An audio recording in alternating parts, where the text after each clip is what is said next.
एक गांव में कुंदन नाम का एक लड़का रहता था। कुंदन बहुत गरीब था और जब वो केवल 17 बरस का था, उसके माँ बाप की मृत्यु हो गई थी।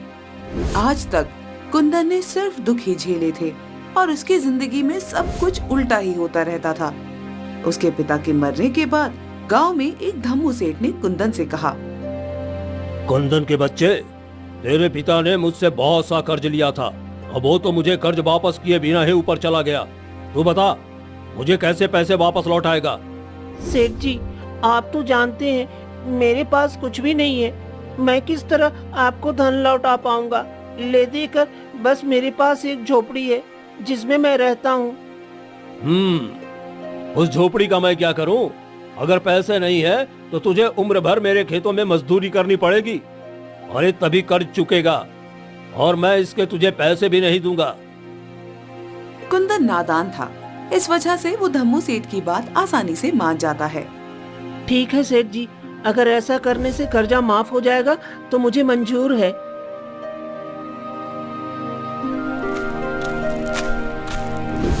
फिर क्या था, कुंदन धम्मू सेठ के खेतों में मजदूरी करने लगता है।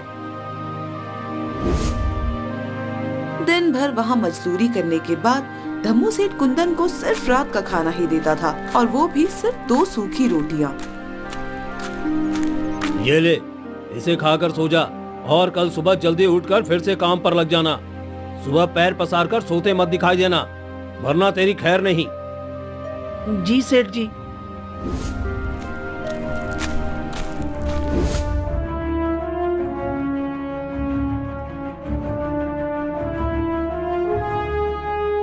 यही नहीं, धम्मू सेठ कुंदन को खूब मारता पीटता भी था, जैसे वो कोई जानवर हो। लेकिन हालातों के आगे कुंदन भी मजबूर था।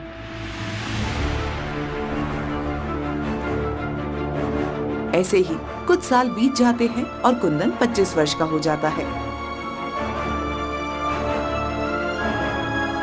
एक दिन सुबह सुबह कुंदन को उठने में जरा देरी हो जाती है, तो वो जल्दी से धम्मू सेठ के खेतों की तरफ भागता है।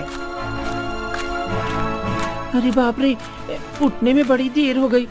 जल्दी से खेत पहुंचता हूँ, वरना सेठ जी बहुत गुस्सा करेंगे।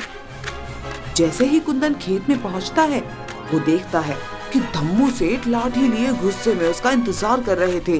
उन्हें ऐसे देखकर कुंदन बहुत घबरा जाता है। सेठ जी, माफ कर दीजिए सेठ जी, उठने में जरा देर हो गई, आइंदा कभी नहीं होगा। अच्छा, माफ कर दूं? अरे एक बार माफ करूंगा ना तो तू बार बार यही गलती दोहराएगा। सजा तो तुम्हें मिलनी ही चाहिए। तू क्या चाहता है? तू घर में आराम करे और मैं खेतों में काम करूं? रुक, अभी बताता हूं तुझे। इतना कहकर सेठ कुंदन को बेरहमी से पीटने लगता है। वैसे तो कुंदन हमेशा सेठ जी की मार खा लेता था, क्योंकि उसे लगता था कि सेठ जी के अलावा उसका इस दुनिया में कोई है भी नहीं। लेकिन आज कुंदन सेठ जी को जवाब देते हुए कहता है, बस करिए सेठ जी, कितना पीटेंगे? रात में आप ही ने मुझसे खेतों में देर तक काम करवाया, इसीलिए तो मुझे घर लौटने में देरी हुई थी और इसी वजह से मैं सुबह जल्दी नहीं उठ पाया। तो भला इसमें मेरी क्या गलती है? सेठ जी कुंदन का ऐसा जवाब सुनकर बौखला जाते हैं। ओ, तो तू क्या चाहता है कुंदन? गलती किसकी है? हाँ, मेरी? अरे तू तो अपने माँ बाप को भी खा गया और अब मेरे टुकड़ों पे पलकर मुझसे ही जबान लड़ाता है। जा निकल जा मेरे खेतों से। जब भूखे मरेगा तब आएगा मेरे पास ही लौटकर। सेठ की ऐसी कड़वी बातें सुनकर कुंदन की आंखों में आंसू आ जाते हैं। ठीक है, मैं जा रहा हूँ। वो खेत छोड़कर सीधा गांव के बाहर की तरफ भागने लगता है।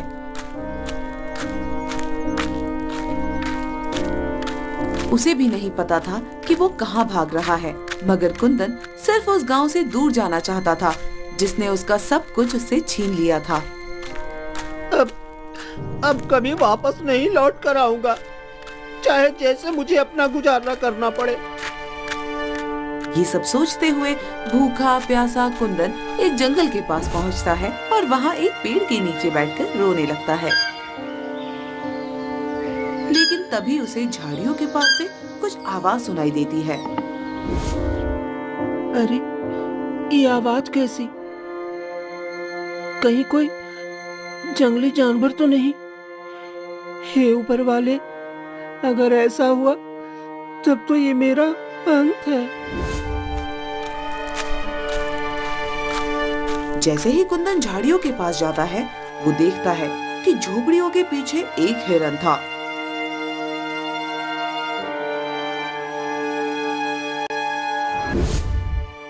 कुंदन हिरन को प्यार से सहलाते हुए कहता है, ओह,